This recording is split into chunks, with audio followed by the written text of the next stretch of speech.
Today on What Went Wrong, I wear the same shirt I've been wearing for the last month.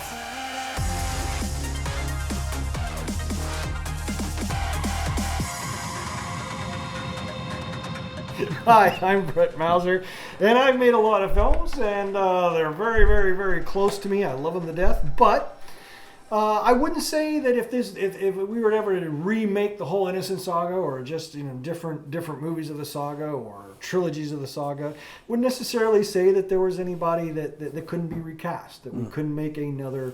If we were to redo the Innocent Killers, I think each one of them could be recast, and it's not well enough known. It's not a cultural phenomenon, and no disrespect to our actors, but they're not icons. Right. You wouldn't piss off any of the fans. Right. Now there are people that I would be like, oh, I really would. That'd be cool if this person came back. But at the same time, I'm like, well, if there's $1 million budget, I understand why they would say, hey, can we get Brad Pitt in this or whatever. Well, with that said, though, there are characters out there, and this kind of falls in with our sequels and reboots, kind of a thing that you just can't recast because they are icons. Han Solo is not just Han Solo. Han Solo is Harrison Ford. Right. Indiana Jones. Even in television, I've been watching some of the old Cheers episodes. I couldn't see anybody but George Wendt as Norm. Anybody else walks through that door and they go, Norm! No, it's not going to work. Yeah. Now that's not to say that there aren't films out there that had iconic characters in it. Like I'll say Superman. You had the Superman, the George Reeves and the other Superman before him. They were iconic roles, but he didn't define the role. But to me, when Christopher Reeves stepped into Superman, that's who I measure every Superman from here to eternity. And he will always be Superman. Brandon Routh did a great job. I like the way Tom Welling did it in Smallville, but that was a different Superman kind of way. Right. I'm so glad, and I'm going to get a lot of heat for this, but I'm so glad we've never seen Tom Welling in that suit, because I don't think it would work. But as young Clark Kent, I fully believe it. Right. Of course, I stopped watching around the fourth or fifth season anyways, so I didn't get into his Metropolis days. But I do feel like there is a limit to what characters you can recast and which ones you can't. Again, Casablanca, we always bring that. Couldn't see anybody but Ingrid Bergman and Humphrey Bogart in that role. And Claude Rains. You're just not going to be able to do it. Yeah. You could do your best as casting Bradley Bates as Froggy as Lieutenant Renault. That's about as close as I think you're going to get, and that's only in a satirical sense. That would definitely change the timbre of the movie. So have you had the pleasure of meeting Brick? No, I can't say that I have. Sounds like a square though. She's Brick. That's a pun. Laugh, you bastards. Captain, who is this Brick? Why, mademoiselle, you are in Bricks. And Brick? Well, let's just say that if I were a woman or a gay person, I would have the hots for Brick. Given the opportunity, I would go down on him faster than a spear going down on one of those guys in the Persian army in that movie 300. Oh, can we even get into heaven anymore, Brad? So the premise of this is what makes a character recastable? What makes a movie remakeable in terms of characters? That's a good. There are just characters that I don't think that you can. You're never going to sell me on another Indiana Jones outside of a Harrison Ford. Right. But at the same time, you can give me a Philip Marlowe or a Sam Spade. That is not necessarily played by Humphrey Bogart. Right. Sherlock Holmes. James Bond. Yeah. All these iconic roles. What makes somebody that icon and so uncastable? Irreplaceable. Yeah. I don't know. I was like, a couple years ago, my sister basically forced me to watch the new Star Trek in 2009, the reboot, if you will. And I went into it kind of like, because Jim Kirk Jim Kirk's my captain. Everyone, all these, wussy sissy boys, they like, Picard. Now, Ben Sisko, I will say Ben Sisko is a galactic badass, and he would be really hard to replace. Avery Brooks is... Well, you and I, actually, the first time I ever watched DS9 was with you. Mm-hmm. And Avery Brooks epitomizes that character. I can't imagine anymore. Now, Catherine Janeway, in my opinion, set the feminist movement back 60,000 years. When you give the first female captain a starship and she gets lost 60,000 light years away. Gave us plenty of fodder. God damn it, Kate Mulgrew. Okay, I'm not going there. I mean, I can't deny what you're saying is true. Because it happened, just like you said. But anyway, so I walked into that movie kind of going, because of my favorite characters in science fiction. Okay, Jim Kirk, Bones McCoy, Montgomery Scott, or three of the big ones. Mr. Spock is not one of my favorite characters, but I'm pretty familiar with his character. But it's definitely Jim Kirk, Bones McCoy, and Montgomery Scott. Almost in that order, maybe Bones. But the point is, I really like those characters.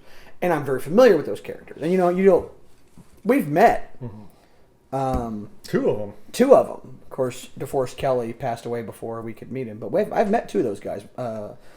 Jimmy Doohan. When people look at the diagram of the Enterprise, and they check it out, and they check it, and they even take a magnifying glass, go over the whole thing, they say, there are no toilets. You have to understand, of course, that we do have phasers. And Bill Shatner. I've met them both. And I know a lot about James Doohan. Just because I like his story about where he came from. And so someone who's going to replace the character that he made iconic is a hard sell for me. And so I walked in there, and of course I knew what's his name was playing Jim Kirk, and I had never seen him in anything. I don't really watch movies. And I have to admit, I was pleasantly surprised. Okay, I thought, what's his name, Chris Pine, played Jim Kirk kind of the way I can figure a younger Jim Kirk being. That kind of cocky, brash, freakishly intelligent kind of, daring individual that absolutely makes Starfleet bananas. But he keeps winning. But the biggest one for me was Kyle Urban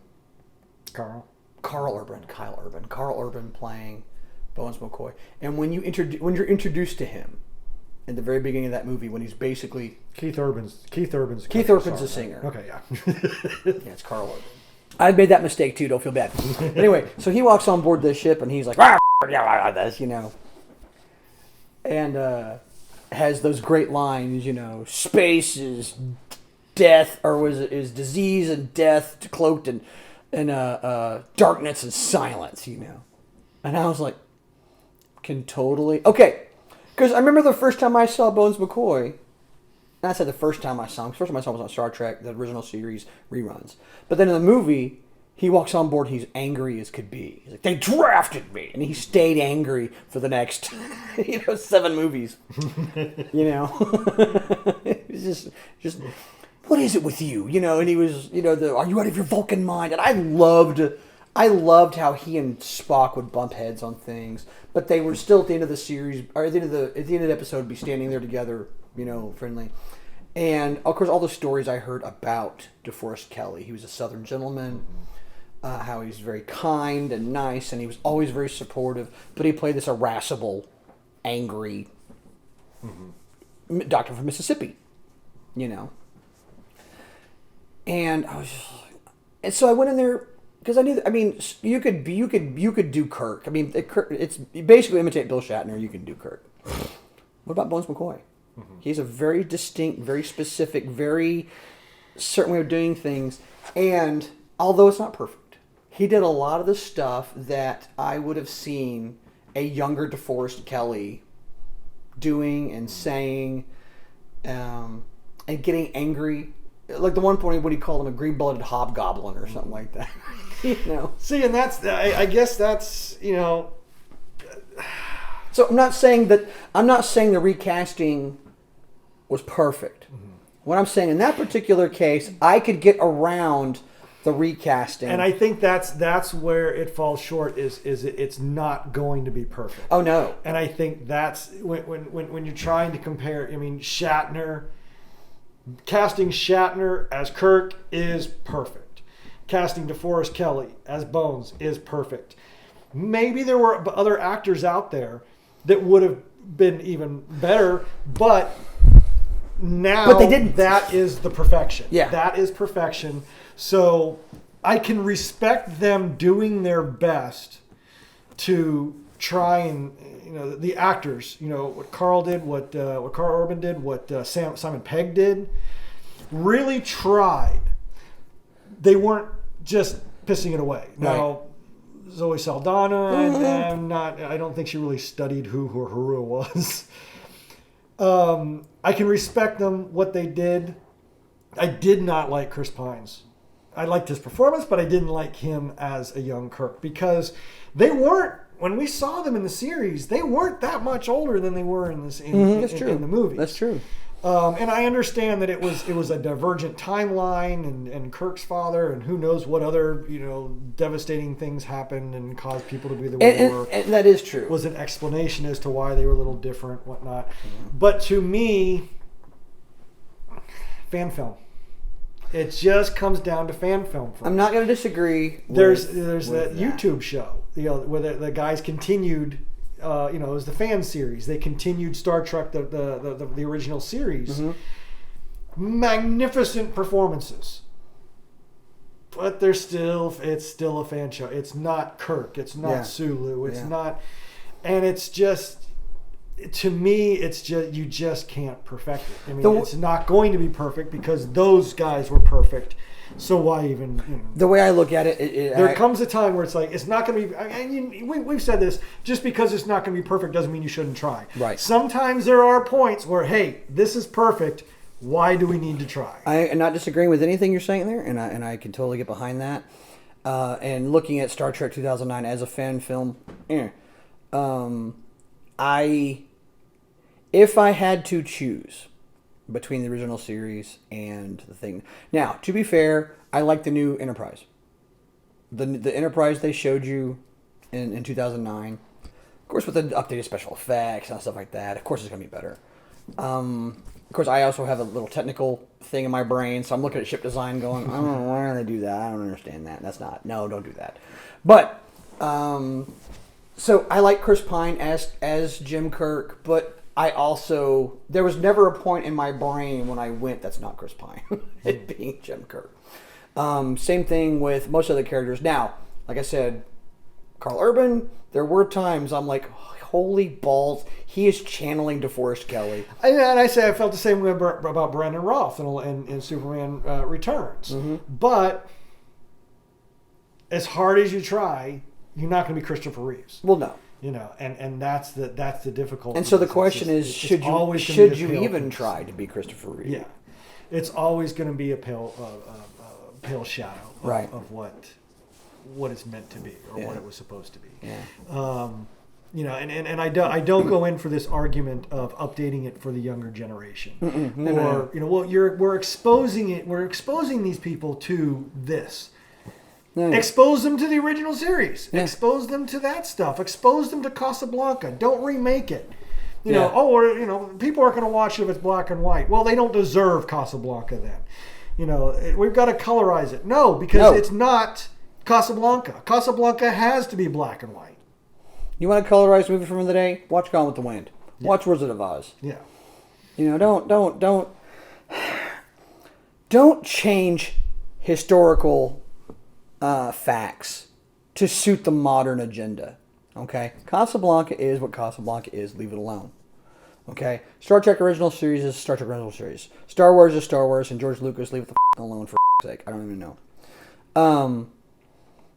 So I guess the question is, or the question I guess you can ask, is certain things need to be left alone because the characters are iconic and they need to not be done. Okay, I get that.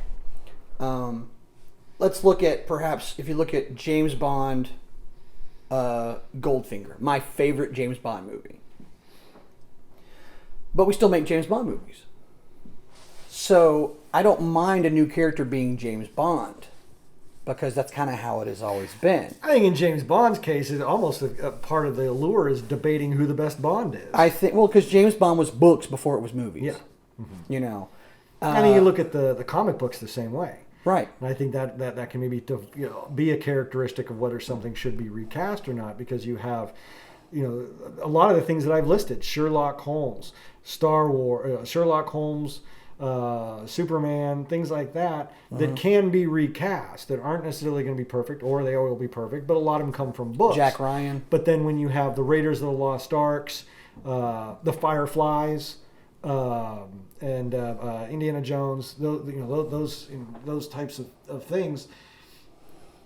That was the first time you saw them. First time you ever saw or introduced to Indiana Jones, he was Harrison Ford. Right. First time you were ever introduced to Captain Malcolm Reynolds, he was Nathan Fillion. Yeah.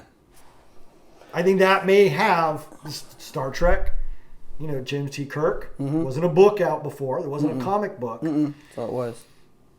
Those faces, those characteristics, those mannerisms, those actors that portrayed those roles are those people. Yeah. Whereas opposed in books or comic books, it exists kind of up here. Well, and you're always going to individual with everybody. When you have books like The Witcher, they have a series of books. I learned Witcher by playing the video game, which is the same place that Henry Cavill learned about The Witcher, and he got into the books. And I will say that having an actor like Henry Cavill, who is one of my favorite nerds, and I like the fact that he is so interested in maintaining the efficacy of the source material, which is one of the best things to have, because he's not going to let him get all batshit crazy. Because that's one of the things he said. If you want to come back, that's fine, but we're going to tell the stories as they're supposed to be. We're not. Because he kind of saw him getting away from the source material, which is, I agree. And so in that case, you have a character who existed in books, who you have the actor saying, we're going to portray this character like that, But then you have characters who didn't come from books, Star Trek, Indiana Jones, blah, blah, blah. And so the characters themselves are... the character itself, the iconography of the character, I guess, is built on that actor who plays him. I can't see anybody but Nathan Fillion being Malcolm Reynolds. Malcolm Reynolds is to me one of the great sci-fi characters, because he's not indestructible, he's fallible, he's hot-tempered in cases, he's goofy. To be interesting, he's a sergeant who became a pilot of flying freight airplanes. I'm all about this guy, But Nathan Fillion imbued that character with himself, because he's kind of a goofy dude anyway. Okay, same thing with Wash and Zoe. Frickin' Summer Glau's portrayal of River was... How do you do crazy so well? I can't imagine anybody else playing that character. It. Yeah. She absolutely defined that character. And Simon and Kaylee and all the characters, Book, they all were those characters. The first people who became those characters were those guys. Can you replace them? For people who don't know any better, they will be happy with whatever it is as long as the stories are good. For people who grew up watching Jim Kirk on Star Trek, for people whose first exposure to anything Indiana Jones was Raiders of the Lost Ark, there's nobody else. I can't have another captain. I can't have another Indiana Jones. I can't have another Captain Reynolds. I can't. It won't happen. You may make it, and that's fine. I can't tell a whatever what to do, but you're always going to be compared to the original. Yeah.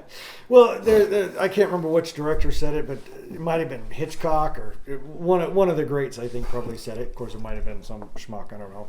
But he was a great schmuck. Yeah, it said the director's job is over once he finishes casting, which is obviously it's not. But there's a lot to be said about that, and keeping that in mind that there are look at shows that have failed and shows that have succeeded.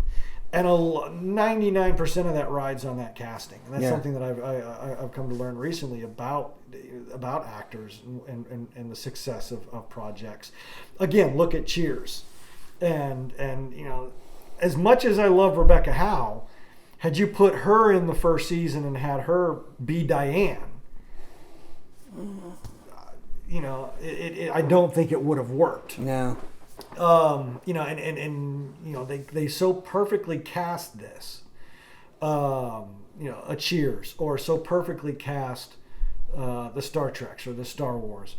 It has a lot to be said. So if they got it right the first time, it's going to be tough to get it right the second time. Well, and that's because not only that, you have the TV show Picard is running around here, and it's an absolute train wreck. It's horrible, but it's still Patrick Stewart. He's still Captain Picard, right? It's not the same character. It's not the same character. Yeah. He's an older. They've dumbed him down. They've made him SJW, and so it's not the same character. The character of Jean-Luc Picard that came out in 1987 was a completely different person than he is now. Okay, and they'll put it on Timeline or Metaverse, whatever it is. But the point is, you give me a character who's not that character. Okay, well then let's look at like Star Trek Discovery. Okay, which also a galactic train wreck. Well, why is that? It's got good actors, right? I don't know. I'll be honest with you. I don't know who anybody is. I can't actually watch the show because it is another problem you're going to fall into with trying to recast things is by doing what they're doing with that show, it is not actually living in the Star Trek universe. Nothing about it. It should just be called Random Sci-Fi Show. Because they should just call it Discovery, not Star Trek Discovery, because there's nothing about it. The way the people act isn't there. I don't mean the actors. I mean the way people behave in that universe isn't there. The idea that humans have evolved past their baser instincts. The idea that exploration is what we do and those stuff. There's no vengeance. There's none of that kind of crap. And this whole thing is basically like they took everything Gene Roddenberry stood for and said, you know what? Screw that. Let's just get female Jesus and a cast of misfits and body positivity and call it Star Trek, and we'll put lots of lens flares in there and we'll just go with it and see what happens. Okay? And it's trash. It's absolute trash, which is why it's failing left and right. And the only reason it's there at all is because they have nothing else. That's why it's been kicked off of every network except some, streaming service. Because it's not making any money. So you may cast, let's say you want to redo Star Trek, let's just say, okay? And you can't obviously can't have Jim Kirk be, William Shatner, obviously. But you're going to recast him as something. That's fine. Even if you recast all your characters perfectly, okay, you still need to tell the story that these characters fit in. Okay, you give me a Malcolm Reynolds who's a perfect Malcolm Reynolds, but you put Malcolm Reynolds in a situation he doesn't act like Malcolm Reynolds, we're gonna know. So the actors have to be perfect. The setting, you have to redo the world. You have to understand and redo the world, and these actors have to act like the characters that we knew in that world. And so it's a huge, huge undertaking. It is fraught with peril. Oh, tread lightly, you poor bastards who will go in this direction. Because you have so many ways to screw it up. Do you think there's a way to identify whether a franchise or a film can be recast? Like we've said some stuff that talked about some like if you were to, hey, let's make Matt Houston, should that be remade? Well, I could see making. Well, because Matt Houston now. Well, let's look at Magnum Pi. Okay. Okay, Matt Houston wasn't as famous. Let's go with Magnum Pi. Pretty. I mean, well, they did remake it. So they did. How did it do? Yeah, it's still on. Mm-hmm. Have I ever seen one? Of course, as much as we like to think the ratings and the money that comes in does not always rely on what you yourself, Jeff Price, watches. But yes, no. But in the scheme of things, when we were kids, we would go to school talking about what Magnum Pi was doing. I would go to school and talk about what the A-Team's doing, Magnum Pi, all these different guys. We'd see Magnum do that. See with that new shirt, that blonde he was with, and I didn't like blondes. Now there's so much to watch now. There's so many channels. There's so much television. Everything's competing for your attention. And they recast Magnum Pi, and they put it on TV. Well, no, and I think that may be where we're going, though. That's what I'm saying. Is with Magnum, you can't recast it. Right. With Matt Houston, you could, because it wasn't a big hit. It wasn't a massive cultural phenomenon. When I think of Matt Houston, I think of course Lee Horsley and CJ. Yeah. Pamela Hensley. Pam Hensley. Yeah.